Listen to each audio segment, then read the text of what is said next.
This campaign turned every 3 people contacted into 1 positive lead. So we targeted 320 people, 260 connection requests accepted, 159 messages sent, and 94 message replies. I'm going to pause so I can show you the Unibox.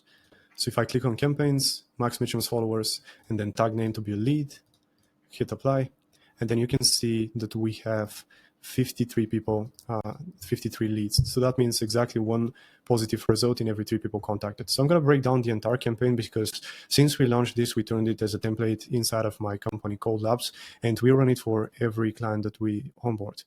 Now, this campaign basically uses Trigify, it uses Clay and HeyReach, and I'm going to give you a complete breakdown.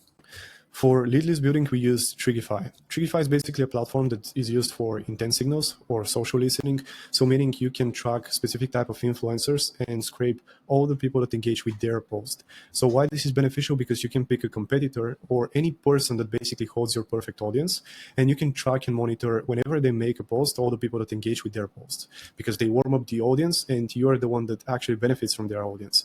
So here's what we do. We basically find a competitor, or in this case, we find people that are actually partners. You can do that with competitors. You can do that with any sort of complementary services or products. Basically, think about anyone that holds your perfect audience. In our case, we were launching campaigns for a platform called HeyReach. HeyReach is a LinkedIn automation platform. So we decided to scrape the followers of Max Mitchum. You can see my buddy here. We tracked Max Mitchum because we know that he only talks about like intent signals and running outbound campaigns. So everyone that engages with Max Mitchum is basically going to be interested in running some sort of LinkedIn outreach. So I cannot show you Trigify because I have some sensitive data in here. But as you can see, I've made a couple of screenshots into the document to make it very simple. You go to Trigify, you go to engagement. On the top right side, you have configure, and then basically you add a profile at the bottom right. Once that's done, you need to go to Clay and basically create a table with a webhook. I'm going to show you how to do that. If you scroll to the bottom of this document, you can see that I have get access to this Clay table here. You can use my workbook, which is basically pre-built. You can just plug and play. And then if you click on it, just to give you some how it works, you paste it in here. That's going to open up your Clay account. You can copy the workbook if it loads. Create the workbook using the template, and then you select your workspace, and that's going to copy paste the workbook. That's going to basically create it as a template. Actually, I'm going to create it from scratch so you can see. Okay, so that's going to create it like this. At the bottom, you can see that you have 2 different tables: people table, Trigify, company table, Trigify. I'm going to let you know why we have 2 different tables. It's going to make sense in a second. You're going to have the table look like this. If you click on sources, pull in data from a webhook, you can see the webhook in here. You're going to copy this and go to Trigify. Now I'm going to show you with the screenshots how it actually looks like. But basically, one sec. Scroll up. You copy the webhook, you go to Trigify, integrations, you click on manage integration, click on engagement connections, and then you can find the person that you're tracking their engagement. You can see the LinkedIn profile. On the right side, you have this pen icon. You drop in the webhook that you copied from Clay in here, this one. Again, you go here, sources, pull in data, and then copy this one. Paste it inside of Trigify, and that's basically going to push all the people that engaged with that person's posts. So just to run you very quickly, you go here, and then you get all this data inside of the Clay table. So you get information for that person's company, and then you get the information about the prospect. Once you get the data, one very, very cool thing that Trigify has is you get the engagement type. So LinkedIn engagement, LinkedIn posts, okay, that's not a good example. This one, you see how they engaged, and if it's comment, you can see like what comment they left. Now, as you can see, this one is left as like comment all caps, which we cannot use in the outreach campaigns. That's why we have this formula in here, which is basically going to change the engagement type. If it's comment all caps, it's going to turn it as commented on. If it's like all caps, it's going to turn it as liked. And I'm going to show why we do that in a second. We then basically, this information is going to be pre-filled based on the information that we have. And then here, just bear with me, I'm going to show you why we have these 3 columns in a second. The first thing that we do is we check if we have this company in our do not contact list. So we run 3 different integrations to check, because I have a separate table where I just keep all the companies that I don't want to contact in there. And then I double check if any of these people, if any of the domains, LinkedIn profiles, or company URLs, LinkedIn company URLs exist in my DNC. If they do, this is going to be marked as true, and then we don't enrich anything further. However, if they don't exist in our DNC table, We then run a GPT prompt that's basically going to qualify this person for a fit. So we have two different types of approaches. We have top-down approach, and then we have a bottom-up approach. So let me show you what this means. We scroll down here. Top-down approach is basically targeting people that have decision-making power, purchasing-making power. This is typically the founders, directors, VPs, or any sort of C-suite executives. It also varies by company size, of course. And then we have bottom-up approach, targeting people in the department that you sell to. I'm going to give you an example why this is important. If I sell cold email services and I reach out to the founders, I can say to them, we are going to build you a system that's going to give you 20 qualified leads per month, for example.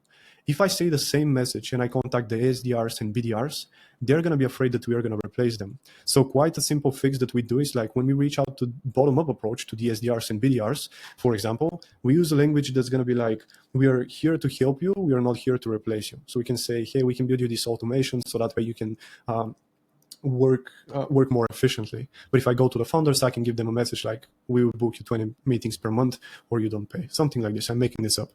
So basically this ChatGPT prompt, the way it operates, we have in the input section, you can see in a sec.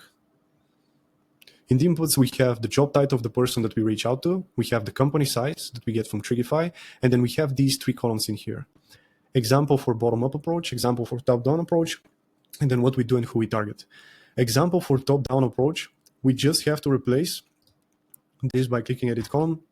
And quite simply, you just have to replace this with your email or your message that you're about to send.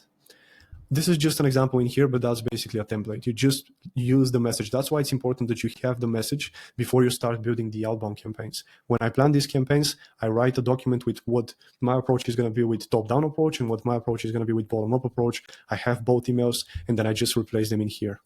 And then what we do and who we target, I basically use this template. You can paste it in Claude. You can give information about your company, and Claude is going to, or GPT is going to give you this email pre-filled. It just needs to be context about the AI model on how to categorize these people. So we put that information into an AI model, and then it's going to give you this response. You're going to have classification if they're bottom-up, top-down, or irrelevant, and you have reasoning. So this reasoning basically helps you iterate on the prompt. So what I usually do is like I run this for 10 or 20 contacts. I check manually if the outputs are good.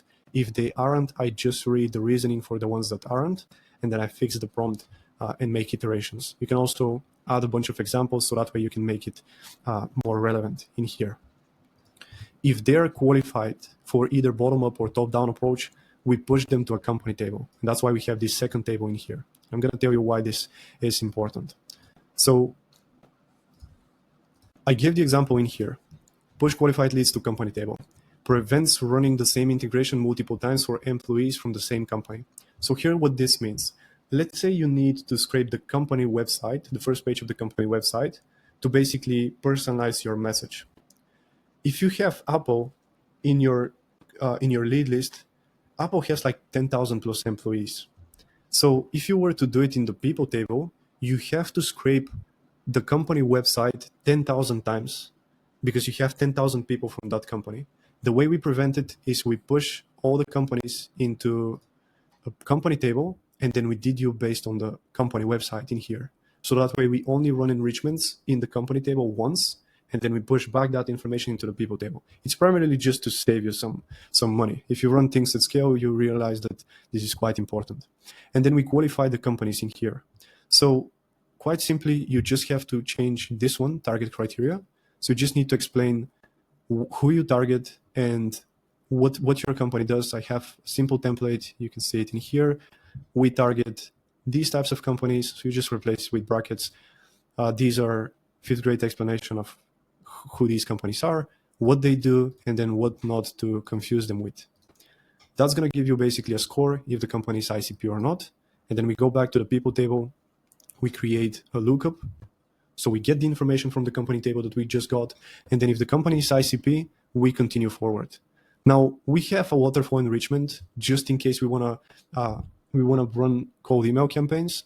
But if you don't, just disregard this. You can delete the work email and you can delete all of that information in here. And finally, we just have one data cleaning prompt, which is quite simple. It just cleans the first name of the company, the job title of the first name of the prospect, the job title of the prospect, and then the company name, and it runs for basically nothing. It's $1 per 10,000 people that you run it for. And we push all these people into a HeyReach campaign. Now the HeyReach campaign is quite simple. I'm going to break down the copy that we used, but it's nothing complicated. We first like a person's post. So the first thing we do is we like a person's post, then we send the connection request. Quite simply, we see the data that if you first like a person's post, they're more likely to accept your connection request. It's just a small tip that really helps with outbound. We wait for 3 hours after they accept the connection request. We send them the first message. If they don't respond in 2 days, we send them a follow-up message. And that's pretty much it, because we don't want to spam people. For messaging, you can see it in the document. It's just, the first message is just 2 sentences. We want to keep it short, to the point, and keep it conversational. Like when you message people on LinkedIn, you don't separate on paragraphs. When you message like friends on LinkedIn, you don't make this weird formatting. So anyways, that's how we operate. We just have 2 sentences, 1 observation. Here I saw that you engaged with that person's post. And then we have like 1 question. The question should prompt the person to think critically about like your solution, or just spike their curiosity about what you have to offer. So I gave a bunch of examples in here. Hey, first name, I saw that, like, hey, John, I saw that you commented on Max Mitchum's post. I'm curious if you had 3-5 intent-based signals, could you leverage them for your outreach campaigns? The idea is to start a conversation, whereas like email is pushing the meeting, pushing the next step. The first step on LinkedIn is just to see if they're interested or if they have been thinking about your solution. If they don't respond, we just give them a reason why we reach out in the first place. We give some social proof, and then we give them a very soft call to action. I was asking because they added a native integration with HeyReach for LinkedIn outreach. We launched a campaign. It got 101 leads in 7 days. Can I send you step-by-step how we did it? Very simple, soft call to action. It works wonder. You don't have to be fancy. So if you want, I have included at the bottom of the document this Clay template. You can just plug and play, just add contacts in there. You can sign up for Clay. You can get 3,000 free credits, but like there is a catch. You only get the 3,000 credits if you sign up for a paid subscription. That's how the referral links work. And I have like referral links in here if you want to sign up for any of the platforms.